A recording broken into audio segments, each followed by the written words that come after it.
علیہ السلام کا تذکرہ باقی ہے۔ اس خصوصیت کی وجہ ساری دنیا تو انوکھا ہے سلسلہ کیوں چل رہا، چلنا ہی چاہیے، انہوں مٹنا نہیں چاہیے۔ ٹھیک ہے کہ غلط چیزاں لوگوں نے ملا لیاں، انہوں کا اپنا قصور ہے، ممبر سے آتے ہیں مگر ممبر سے تقدس کا لحاظ نہیں کرتے۔ یہ صاف گل ہے۔ میں تھوڑے سامنے آنا کہ امام حسین علیہ السلام کا تذکرہ عبادت، یہ جھوٹ کی ملاوٹ انتہا درجے کا گل ہے۔ میرا ذاکری روایت کرنا اور وہ ملاوٹی گلاں کرنی کہ لوگ رو پڑے، کوئی گل نہیں، جرم کر رہا ہے تسی کہ امام علیہ السلام کے مشن چھری پھیر رہے جی۔ امام صداقت کا علمبردار ہے کہ سچ دنیا پھیلاؤنا، وہ گل کرو، کوئی علم پڑھیا کرو، لوگوں کے پلے پاؤ کہ امام حسین علیہ السلام دنیا کو کی دسن واسطے اٹھ۔ ایک تے امام علیہ السلام کا اس وقت اٹھنا جنہ حالات دے اندر ہے، دنیا کے اندر ظلم نہ لوگ شہید ہوئے، بڑے بڑے ظلم ہوئے۔ خود امام زین العابدین علیہ السلام فرماؤں میرے ابا جی میدان جاندیاں رستے بار بار کئی مقامات سے بات دہرائی ہے کہ یحییٰ علیہ السلام دا سر ایک بدکار اور دی فرمائش دے وقت دے حاکم نے کٹ کے وہ خدمت بھیجتا۔ گل اپنی کر رہا سی در پردہ، مگر فرماؤں یار اس دنیا سے ظلم نہیں ہوا کہ حضرت یحییٰ علیہ السلام جیسا نبی جس لیے قرآن دا غلام منز کیا کہ تینوں ایسا بچہ دینا ہے زکریا جڑا پاک بچہ ہو۔ اور اللہ دے رسول علیہ السلام فرمایا آدم علیہ السلام دی اولاد چو ہر شخص کے دل گناہ دا خیال ضرور آیا، پاویں انہیں نہیں کیتا، مگر یحییٰ دے نہیں آیا۔ ایڈا پاک اور نیک بچہ تے انجام کی ہوا؟ وقت دا حاکم فلسطین دا عورت کا ناجائز تعلقات سی، حضرت یحییٰ علیہ السلام اتنے ٹوک دے، آپ نے جیل بھیجتا، اور سال بعد جسے جشن جلوس آیا، جس موقع تے تخت تے بیٹھا سی، وزیر امیر گورنر آئے سی، اس بدکار عورت کی لڑکی سی پچھلی، انہیں ڈانس کیتا۔ بادشاہ نے خوش ہو کے آکھیا منگ لا جو منگنا۔ امام حسین علیہ السلام یہ ہوئی واقعہ بالکل اپنا ہی سنا رہا سی، مگر دوسرے رنگ یحییٰ علیہ السلام دے ٹوکن تے انہوں نے اندر بند کیتا۔ آپ ظالم نے وہ ڈانس ویکھیا اور اس لڑکی نے پوچھا فرمائش کر، انہیں آکھیا میں ماں نوں پوچھ لوں۔ ماں نوں جا کے پوچھا تو انہیں آکھیا جا کہہ دے بھئی یحییٰ نبی دا سر تھال سونے دے رکھ کے میں نے کہی۔ بدکار اور دی خواہش پوری کرنے ہیرودیس نے سپاہی بھیجے، یحییٰ علیہ السلام نے جیل جلٹایا، سر کٹیا، بدکار عورت نے بھیجا۔ آپ نے فرمایا اس مردار دنیا جتھے یحییٰ نبی دا سر بدکار عورت دے پیش ہو گیا، میرا سر اگر کٹ کے بھی وقت دے ظالم دے سامنے چلا گیا تو کوئی تعجب دی گل۔ اس طرح امام علیہ السلام سب کچھ جانتے ہیں جدو اٹھے، اور اس حال چ اٹھے بھائی دنیا باقی لوگ جڑے انہوں نے موت جڑی ہے وہ سمجھو انہوں نے مسلط کی ہے، یہ گل پلے بن رہی ہے۔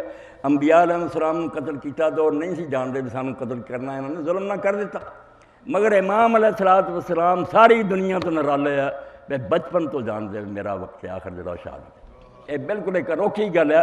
میدان اوج گئے، بدر گئے، ٹھیک ہے مقابلہ ہویا، میدان سے لوگ شہید ہو گئے، مگر اس طرح موت کی طرف کوئی آدمی سفر کرے بھی وہ قدم قدم دے لوگوں کہندا جائے، جڑے لوگ بھی شامل ہو جاندے سی۔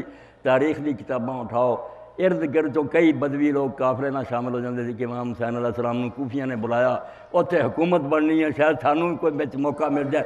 امام علیہ السلام نے ہر چشمے تے حق اور صداقت یہ نہیں ہے میں نہیں لیڈر یہی چاہتا چلو یار جڑے نار والے دھوکے فریب نہ لئی چو، ہر موقع تے آکھیا کہ میرا ساتھ دیں، میرے نال چلن دا کی فائدہ؟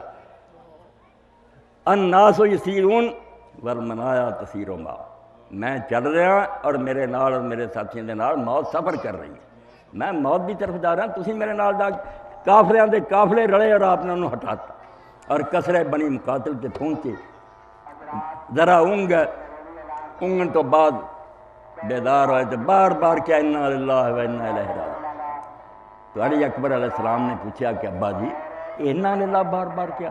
فرمایا بیٹا خواب میں دیکھا کہ سوار جا رہا اور کہہ رہا کہ لوگ اپنی موت کی طرف سفر کر رہے ہیں، میرا بیٹا سفر موت کی طرف۔ تو علی اکبر علیہ السلام نے سن کے کیا ابا جی کیا اسی حق تے نہیں اور رسنا علی الحق، ایڈاں دی موت نہیں میرے پراؤ کسے قبول کیتی ہے، اس تو پاویں نبی ہے تے پاویں امام ہے، وہ لوگوں نے ظلم نہ مار دے یا اپنی طرف شوق نال اکھاں چکھاں پا کے موت میں سفر کرنا، جان دیا کہ میں مرن دی طرف جا رہا ہوں، صاف پتہ بھی اس سفر سے ناکامی تو ساتھ دنیاوی ناکامی کوئی شے نہیں، مگر ذرا بھی ملال نہیں آیا، گھبراہٹ نہیں۔ آپ نے فرمایا بیٹا اس اللہ دی قسم ہے جس تو سوا کوئی معبود نہیں، اسی حق تے۔ تے بچے نے آکھیا ابا جی پھر موت جڑی وہ شاید نال زیادہ پیاری، جے حق تے ہیں تے حق تے مرن کوئی سانو تلخی مت ہوئے۔ آپ نے فرمایا پتر اللہ تینوں جزائے خیر دے، حسین نوں ایسے بیٹے دی تمنا، میں یہو جہا پتر ہی چاہتا سی۔ تو سن کے میرے کولوں بھی موت تو سوا کچھ نہیں پلے بنا، کہہ رہا کہ الموت احلی من العسل، شاید اتنا میٹھا نہیں جنہ ابا جی پھر دین دے رستے موت پیاری۔ اس تو ایک یہ انوکھی گل ہے بے دنیا لوگ شہید ہوئے تو جانتے نہیں سی بسی شہید ہونا، لوگوں نے ظلم نہ کر دیتا، مگر امام علیہ السلام شروع تو ہی جانتے سی بے میری یہ منزل آخری جڑی شہادت گاہ، کوئی حکومت نہیں، نہ کوفیاں دا کوئی وعدہ، کوفیاں نوں میرے تو زیادہ ہو جانتے تھے۔ یہ لوگ جڑے گلاں بناؤندے نا کہ خط لکھے سی امام علیہ السلام انہوں دی گلاں تے لگ گیا، تے امام علیہ السلام کو بچے اتنے انہوں نے ابا جی نے حکومت کی سی، امام حسین اس شہر چ رہے سی، ایک ایک بندے نوں جانتے سی بے خط لکھنے والے کون، انہوں نے دھوکھا کون دے سکتا، کوئی دھوکھا نہیں سی، کوئی فریب نہیں، وہ اپنی طے شدہ منزل کی طرف جا رہے تھے۔ وہ خط جڑے سی وہ انہوں نے اپنے جدے قصور اور گناہ، امام علیہ السلام کسی دے ورگ نہیں سی